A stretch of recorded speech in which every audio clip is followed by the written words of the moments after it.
It was interesting to see this issue come into the debates last night, or the town meetings last night on CNN, and to see Senator Bernie Sanders talk about voting rights for felons who have done their time, and saying even those who are convicted of crimes, even violent crimes, who are in prison should be allowed to vote.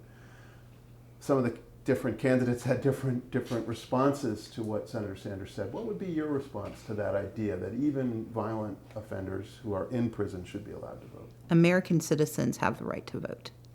And we have an imperfect system of justice. We have an imperfect system of adjudication. And when we strip a community of their rights, we are doing something that has, I think, a deleterious effect on the notion of democracy. I'm a realist in that I recognize it will take us time to fully understand how racially charged disenfranchisement has been and continues to be. And the fact that we have a complicated legal system that allows violence to be used as a predicate for denying certain rights and not others, and even how we determine what constitutes violence is a complicated issue. But I think fundamentally, the right answer is if you are an American citizen, you have the right to vote. Even if you are convicted of a violent crime, you don't temporarily get that right suspended.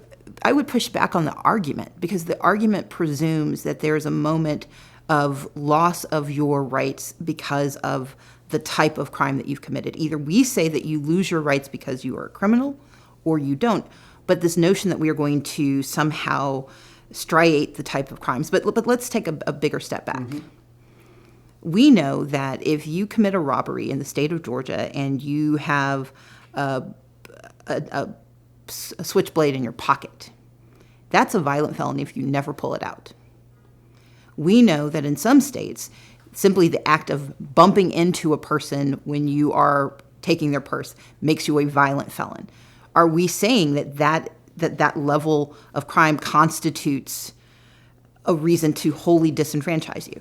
And the answer is, part of my concern is grounded in whether we believe that your American citizenship is conditional or not. I do not believe citizenship is conditional. I do recognize that we have placed conditions on it, and my responsibility is to move us towards a more perfect understanding of what should or should not lead to restrictions. But as a baseline, I believe that we are American citizens and we should have our rights. So you would agree with Senator Sanders' comments last night? I did not hear his comments last night.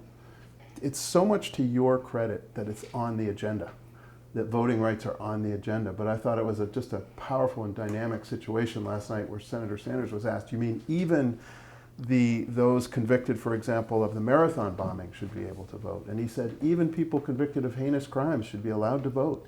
And it really sparked some interesting responses and dialogue and debate. Do you have any sense of where you would be in that debate?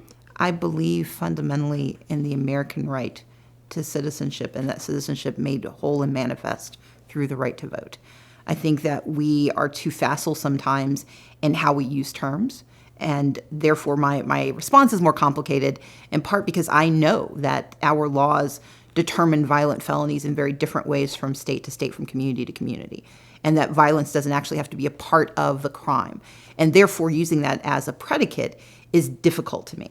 I know that we have said that nonviolent crimes that strip people of their humanity and steal their wealth, those would be crimes that are not impermissible, but others that simply created harm and fear are. And so my point is, we have to begin with where we should be, and where we should be is that if you're an American citizen, you have the right to vote.